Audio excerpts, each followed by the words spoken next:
Hi friends, 2024 10th പ്രിലിംസിന്റെ 60 day study പ്ലാനിൽ ഇത് part 3 ആണ്. അപ്പോൾ പാർട്ട് 1ഉം പാർട്ട് 2ഉം എല്ലാവരും കൃത്യമായിട്ട് നോക്കിയെന്ന് വിചാരിക്കുന്നു. ആൻഡ് ഇത് പാർട്ട് 3 ആണ്. ആൻഡ് നമുക്കറിയാം നമ്മൾ എക്സാമിനോടുള്ള ഡേറ്റ് എടുത്തുകൊണ്ടിരിക്കുകയാണ്. അപ്പോൾ എല്ലാവരും നല്ല രീതിയിൽ പഠിക്കുന്നെന്ന് വിചാരിക്കുന്നു. ശരി, അപ്പോൾ നമുക്ക് ഇനി ടൈമിലേക്ക് പോകാം. അപ്പോൾ നമ്മൾ പാർട്ട് 1ലും പാർട്ട് 2ലും നമ്മൾ ഡേ 30 വരെയുള്ള ടൈം ടേബിളാണ് നമ്മൾ ഷെയർ ചെയ്തത്. അപ്പോൾ ഇന്ന് നമുക്ക് നോക്കാൻ പോകുന്നത് ഡേ 31 മുതലുള്ളതാണ്. അപ്പോൾ നമുക്ക് ഡേ 31 നോക്കിയാൽ കാണാൻ പറ്റും സ്വാതന്ത്ര്യ സമരവും മഹാത്മാഗാന്ധി എന്ന ടോപ്പിക്കാണ്. നമുക്കറിയാം ഭയങ്കര ഇമ്പോർട്ടൻ്റ് ആയിട്ടുള്ള ടോപ്പിക്കാണ്. അപ്പോൾ എല്ലാവരും അത് റിലേറ്റഡ് ആയിട്ടുള്ള എല്ലാ ഫാക്ട്സും കൃത്യമായിട്ട് നോക്കിയിരിക്കണം. അതിനുശേഷം നമുക്ക് കെമിസ്ട്രി പോർഷനിൽ നിന്ന് ഹൈഡ്രജൻ ആണ് നോക്കാനുള്ളത്. ആൻഡ് നമുക്ക് മാത്സ് പോർഷനിൽ നിന്ന് സമയവും ദൂരവും. അതിനുശേഷം നമുക്ക് നോക്കാനുള്ളത് SCRT 7ാം ക്ലാസ്സിലെ 9ാമത്തെ ചാപ്റ്റർ ആയ ഗാന്ധിജിയും സ്വാതന്ത്ര്യ സമരവുമാണ് നോക്കാനുള്ളത്. പിന്നെ നമുക്ക് കറണ്ട് അഫയേഴ്സ്. ഈ 5 ടോപ്പിക്കുകളാണ് ഡേ 31 നോക്കാനുള്ളത്. അതിനുശേഷം ഡേ 32 നോക്കുകയാണെങ്കിൽ നമുക്ക് മെയിനായിട്ട് നോക്കാനുള്ളത് സ്വാതന്ത്ര്യാനന്തര ഇന്ത്യ. അതിനുശേഷം നമുക്ക് കെമിസ്ട്രി പോർഷനായ ഓക്സിജൻ. പിന്നെ നമുക്ക് മാത്സ് ആൻഡ് മെന്റൽ എബിലിറ്റി ഭാഗത്തു നിന്ന് സമയവും ദൂരവും. പിന്നെ നമുക്ക് നോക്കാനുള്ളത് SCRT ചാപ്റ്റർ 10ാം ക്ലാസ്സിലെ 7ാമത്തെ ചാപ്റ്റർ സ്വാതന്ത്ര്യാനന്തര ഇന്ത്യ. അത് കൃത്യമായിട്ട് നോക്കണം, ഇമ്പോർട്ടൻറ്റ് ചാപ്റ്റർ ആണ്. മുൻവർഷ PSC എക്സാംസിന് കൃത്യമായിട്ട് ക്വസ്റ്റ്യൻസ് വന്ന ചാപ്റ്റർ ആണ്. ആൻഡ് അതിനുശേഷം നമുക്ക് നോക്കാനുള്ളത് കറണ്ട് അഫയേഴ്സ് ആണ്. ആൻഡ് ഡേ 33 വരെയാണെങ്കിൽ സംസ്ഥാന പുനഃസംഘടന. അപ്പോൾ കൃത്യമായിട്ട് പുനഃസംഘടന കമ്മീഷനും അതിൻ്റെ പ്രവർത്തനങ്ങൾ കൃത്യമായിട്ട് എല്ലാവരും നോക്കി വയ്ക്കുക. പിന്നെ നമുക്ക് പഠിക്കാനുള്ളത് കെമിസ്ട്രി പോർഷനിൽ നിന്ന് അയിരുകളും ധാതുക്കളാണ്. ആൻഡ് മാത്സ് പോർഷനിൽ നിന്ന് ഗണിത ചിഹ്നങ്ങൾ ഉപയോഗിച്ചുകൊണ്ടുള്ള ക്രിയകളാണ് നോക്കാനുള്ളത്. അതിനുശേഷം SCRT പോർഷൻ 10ാം ക്ലാസ്സിൻ്റെ 4ാമത്തെ ചാപ്റ്റർ ലോഹ നിർമ്മാണം. അതായത് നമ്മുടെ അയിരുകളും ധാതുക്കളും റിലേറ്റഡ് ആയിട്ടുള്ള SCRT ചാപ്റ്റർ ആണ്. അതെല്ലാം കൃത്യമായിട്ട് നോക്കുക. പിന്നെ നമുക്ക് നോക്കാനുള്ളത് കറണ്ട് അഫയേഴ്സ് ആണ്. ആൻഡ് അടുത്ത ദിവസത്തിലേക്ക് പോവുകയാണെങ്കിൽ ഡേ 34 നമുക്ക് മെയിനായിട്ട് നോക്കാനുള്ളത് ദേശീയ പ്രസ്ഥാനങ്ങളാണ്. അപ്പോൾ ഈ ടോപ്പിക് കേൾക്കുമ്പോൾ തന്നെ നമുക്കറിയാം അതിൻ്റെ എത്രത്തോളം അത് ഇമ്പോർട്ടൻ്റ് ആണെന്നുള്ള കാര്യം. ദേശീയ പ്രസ്ഥാനങ്ങളും അതിന് പിന്നിൽ പ്രവർത്തിച്ചവരെ പറ്റി കൃത്യമായിട്ട് പഠിച്ചു വയ്ക്കുക. അതിനുശേഷം നമുക്ക് നോക്കാനുള്ളതാണ് രസതന്ത്രം ദൈനംദിന ജീവിതത്തിൽ. ആൻഡ് അതിനുശേഷം നമുക്ക് മാത്സ് പോർഷനിൽ നോക്കാനുള്ളത് ഗണിത ചിഹ്നങ്ങൾ ഉപയോഗിച്ചുള്ള ക്രിയകൾ. അതിനുശേഷം നമുക്ക് നോക്കാനുള്ള SCRT ചാപ്റ്റർ 10ാം ക്ലാസ്സിലെ 6ാമത്തെ ചാപ്റ്റർ സമരവും സ്വാതന്ത്ര്യവും ആണ് നോക്കാനുള്ളത്. അതിന് ശേഷം നമുക്ക് കറണ്ട് അഫയേഴ്സ് നോക്കാനുണ്ട്. അപ്പോൾ ഈ 5 ടോപ്പിക്കുകളാണ് ഡേ 34 നോക്കാനുള്ളത്. ആൻഡ് ഡേ 35 നമുക്കറിയാം റിവിഷൻ ഡേ ആണ്. അപ്പം ഈ കഴിഞ്ഞ 7 ദിവസം, അതായത് ഡേ 29 മുതൽ ഡേ 34 വരെ ഉള്ള എല്ലാ ടോപ്പിക്കുകളും ഡേ 35 കൃത്യമായിട്ട് റിവൈസ് ചെയ്യാം. ആൻഡ് ഈ റിവൈസ് ചെയ്ത് കഴിഞ്ഞാൽ അടുത്ത ദിവസത്തിലേക്ക് പോകണമെങ്കിൽ ഡേ 36 ആണ്. നമുക്ക് മെയിനായിട്ട് നോക്കാനുള്ളത് കേരളത്തിൻ്റെ അടിസ്ഥാന വിവരങ്ങളാണ് മെയിനായിട്ട് നോക്കാനുള്ളത്. ആൻഡ് അതിനുശേഷം നമുക്ക് ഫിസിക്സ് പോർഷനാണ് നോക്കാനുള്ളത്, ദ്രവ്യം, അതിൻ്റെ യൂണിറ്റ്, അളവ്. അതിനുശേഷം മാത്സ് പോർഷനിൽ നിന്ന് ശ്രേണികളാണ് നോക്കാനുള്ളത്. പിന്നെ നമുക്ക് ഇന്ന് പഠിക്കാനുള്ളത് SCRT നമ്മുടെ ഫിസിക്സ് റിലേറ്റഡ് ടോപ്പിക്കിൽ നിന്ന് തന്നെയാണ്. 8ാം ക്ലാസ്സിലെ 8ാമത്തെ ചാപ്റ്റർ അളവും യൂണിറ്റും. അതിനുശേഷം നമുക്ക് അതിൻ്റെ കറണ്ട് അഫയേഴ്സ് നോക്കണം. ആൻഡ് ഡേ 37 വരെയാണെങ്കിൽ നമുക്ക് മെയിനായിട്ട് നോക്കാനുള്ളത് കേരള ജോഗ്രഫി റിലേറ്റഡ് ആയിട്ടുള്ള ടോപ്പിക്കാണ്, നദികളാണ് നോക്കാനുള്ളത്. അതിനുശേഷം നമുക്ക് ഫിസിക്സിൽ നിന്ന് പ്രവൃത്തി നോക്കണം. ആൻഡ് 3ാമത്തെ ടോപ്പിക്ക് നമ്മുടെ മാത്സിൽ നിന്ന് ശ്രേണികളാണ് നോക്കാനുള്ളത്. അതിനുശേഷം നമുക്ക് ഇന്ന് നോക്കാനുള്ള SCRT പോർഷൻ 9ാം ക്ലാസ്സിലെ 5ാമത്തെ ചാപ്റ്റർ ആണ്. ഫിസിക്സ് റിലേറ്റഡ് ആയിട്ടാണ് ഉള്ള ടോപ്പിക്കാണ് പ്രവൃത്തി, ഊർജം, പവർ.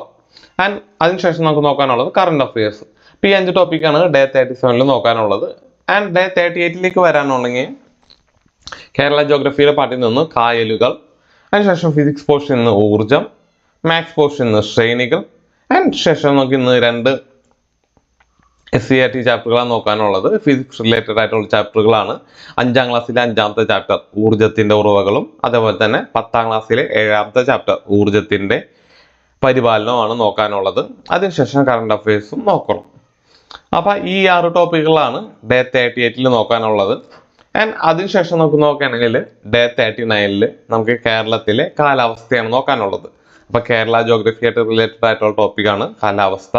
അതിനുശേഷം നമുക്ക് ഫിസിക്സ് പോർഷനിൽ നിന്ന് പവർ, മാത്സ് പോർഷനിൽ നിന്ന് സമാന ബന്ധങ്ങൾ. പിന്നെ നമുക്ക് നോക്കാനുള്ളത് 6ാം ക്ലാസ്സിലെ 3ാമത്തെ ചാപ്റ്ററാണ് SCRT കേരളം, മണ്ണും മഴയും മനുഷ്യനും. അതിനുശേഷം നമുക്ക് 5ാമതായിട്ട് നോക്കാനുള്ളത് കറണ്ട് അഫയേഴ്സ് ആണ്. അപ്പോൾ ഈ 5 ടോപ്പിക്കാണ് ഡേ 39 നോക്കാനുള്ളത്. ആൻഡ് ഡേ 40 വരാണെങ്കിൽ നേരത്തെ പറഞ്ഞ പോലെ തന്നെ കേരള ജോഗ്രഫി റിലേറ്റഡ് ആയിട്ടുള്ള വനം, വന്യജീവിയാണ് നോക്കാനുള്ളത്. അത് റിലേറ്റഡ് ആയിട്ടുള്ള ടോപ്പിക്കുകൾ നോക്കുക. നമുക്കറിയാം ഉത്തോലകം എന്ന് വെച്ചാൽ സ്ഥിരമായിട്ട് ക്വസ്റ്റ്യൻ പേപ്പറിൽ വരുന്ന ചോദ്യങ്ങളിലൊന്നാണ്. അപ്പോൾ അത് കൃത്യമായിട്ട് നോക്കി വയ്ക്കുക. അതിനുശേഷം നമുക്ക് നോക്കാനുള്ളത് മാത്സ് ആൻഡ് മെന്റൽ എബിലിറ്റി ഭാഗത്ത് നിന്ന് സമാന ബന്ധങ്ങൾ. അതിനുശേഷം നമുക്ക് 5ാം ക്ലാസ്സിലെ 6ാമത്തെ ചാപ്റ്റർ ആണ്, SCRT ചാപ്റ്റർ ആണ്, ഉത്തോലകം റിലേറ്റഡ് ആയിട്ടുള്ളതാണ്. ഇത്തിരി ശക്തി ഒത്തിരി ജോലി എന്ന ചാപ്റ്റർ ആണ് നമുക്ക് നോക്കാനുള്ളത്. അതിനുശേഷം കറണ്ട് അഫയേഴ്സ് ആണ് നോക്കാനുള്ളത്. ആൻഡ് അടുത്തൊരു ഡേയിലേക്ക് വരികയാണെങ്കിൽ ഡേ 41 നമുക്ക് നോക്കാനുള്ളത് കൃഷിയും ഗവേഷണ സ്ഥാപനങ്ങളുമാണ്. ആൻഡ് ഇമ്പോർട്ടൻ്റ് ആയിട്ടുള്ള ടോപ്പിക്കുകളാണ്. ആൻഡ് ഭയങ്കരമായിട്ട് കൺഫ്യൂഷൻ വരാൻ സാധ്യതയുള്ള ഒരു ചാപ്റ്ററും കൂടിയാണ്. അപ്പോൾ എല്ലാവരും എന്തെങ്കിലും കണക്ഷൻസ് ഒക്കെ വെച്ച് പഠിക്കുക. ആൻഡ് അതിനുശേഷം നമുക്ക് ഫിസിക്സും പഠിക്കാനുള്ള ഊർജ്ജവും അതിൻ്റെ പരിവർത്തനങ്ങളും എന്ന ടോപ്പിക്കാണ്. ആൻഡ് അതിനുശേഷം നമുക്ക് മാത്സ് ആൻഡ് മെന്റൽ എബിലിറ്റിയിൽ നിന്ന് സമാന ബന്ധങ്ങൾ. അതിനുശേഷം കറണ്ട് അഫയേഴ്സ്. ഈ 4 ടോപ്പിക്കാണ് ഡേ 42 നോക്കാനുള്ളത്. ആൻഡ് 42 ഈ കഴിഞ്ഞ 7 ദിവസം പഠിച്ച ടോപ്പിക്സ് ഒന്നുകൂടി റിവൈസ് ചെയ്യാനുള്ളതാണ്. നിങ്ങൾക്കറിയാം റിവിഷൻ നമ്മുടെ പഠനത്തിൻ്റെ ഭയങ്കര ഒഴിച്ചുകൂടാനാവാത്ത ഭയങ്കര ഇമ്പോർട്ടൻറ്റ് ഘടകമാണ് റിവിഷൻ എന്ന് പറയുന്നത്. അപ്പോൾ എല്ലാവരും കൃത്യമായിട്ട് റിവൈസ് ചെയ്യുക, അതിൽ ഉഴപ്പാതെ റിവൈസ് ചെയ്യുക. ആൻഡ് നമുക്ക് റിവിഷന് ശേഷം ഡേ 43 കിടക്കുകയാണെങ്കിൽ നമുക്ക് കാണാൻ പറ്റും ധാതുക്കളും വ്യവസായങ്ങളും എന്ന ടോപ്പിക്കാണ് കേരള ജോഗ്രഫിയിൽ നിന്ന് വരുന്നത്. അതിനുശേഷം ഫിസിക്സിൽ നിന്ന് വരുന്നത് താപം താപനിലയും. അതിനുശേഷം മാത്സ് ആൻഡ് മെന്റൽ എബിലിറ്റി ഭാഗത്ത് നിന്ന് തരംതിരിക്കൽ. ആൻഡ് ഇന്ന് നമുക്ക് പഠിക്കാനുള്ള SCRT ചാപ്റ്റർ താപം താപനില റിലേറ്റഡ് ആയിട്ടുള്ള ടോപ്പിക്കിൽ നിന്നാണ്. 7ാം ക്ലാസ്സിലെ 9ാമത്തെ ചാപ്റ്റർ താപം ഒഴുകുന്ന വഴികളാണ്. ആൻഡ് 5ാമതായിട്ട് കറണ്ട് അഫയേഴ്സ് ആണ് നമുക്ക് നോക്കാനുള്ളത്. ആൻഡ് ഡേ 44 വരികയാണെങ്കിൽ നമുക്കറിയാം കേരള ജോഗ്രഫി ഭാഗത്ത് നിന്ന് തന്നെയാണ് മത്സ്യബന്ധനം. അതിനുശേഷം ഫിസിക്സിൽ നിന്ന് ആർദ്രത. And maths and mental ability ഭാഗത്ത് നിന്ന് തരംതിരിക്കൽ. പിന്നെ നമുക്ക് ഇന്നത്തെ കറണ്ട് അഫയേഴ്സ് ആണ് നോക്കാനുള്ളത്. ആൻഡ് അപ്പോൾ കറണ്ട് അഫയേഴ്സ് നമ്മൾ ഓൾറെഡി പറഞ്ഞിട്ടുണ്ടായിരുന്നു. 2021 ജനുവരി മുതൽ 2024 ഡിസംബർ വരെയുള്ള എല്ലാ കറണ്ട് അഫയേഴ്സും കൃത്യമായിട്ട് എല്ലാവരും നോക്കിയിരിക്കുന്നു പറഞ്ഞിട്ടുണ്ടായിരുന്നു. അപ്പോൾ എല്ലാവരും അത് കൃത്യമായിട്ട് നോക്കുക. ആൻഡ് ഡേ 45 നോക്കിയാൽ മെയിനായിട്ട് നമുക്ക് കായിക രംഗം.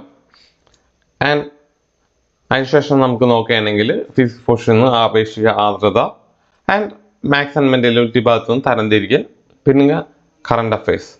ഈ 4 ടോപ്പിക്കാണ് ഡേ 45 അപ്പോൾ എല്ലാവരും നല്ല രീതിയിൽ പഠിക്കുക. അപ്പോൾ ബാക്കി 45 മുതൽ 60 വരെ ഉള്ളത് അടുത്ത ഭാഗമായിട്ട് ഇടാം. ഇപ്പോൾ ഇത് നമുക്ക് സമയക്കുറവുള്ളത് മൂലവും പിന്നെ ഇത് വീഡിയോയുടെ ലെങ്ത് ഭയങ്കര ആവണ്ടെന്നുള്ള രീതിയിലാണ് ഇത് പാർട്ടാക്കി ഇടുന്നത്. പിന്നെ പാർട്ടാക്കി ഇടുമ്പോൾ എഡിറ്റ് ചെയ്യാൻ കുറച്ചും കൂടി എളുപ്പമുള്ളതുകൊണ്ടാണ് ഇതിങ്ങനെ ആവുന്നത്. അപ്പോൾ അത് എത്രയും പെട്ടെന്ന് ഇടാം. ഈ ഒരാഴ്ചയിൽ തന്നെ ഇടാൻ ശ്രമിക്കാം. അപ്പോൾ എല്ലാവരും നല്ല രീതിയിൽ പഠിക്കുക. അപ്പോൾ thank you. Have A nice time.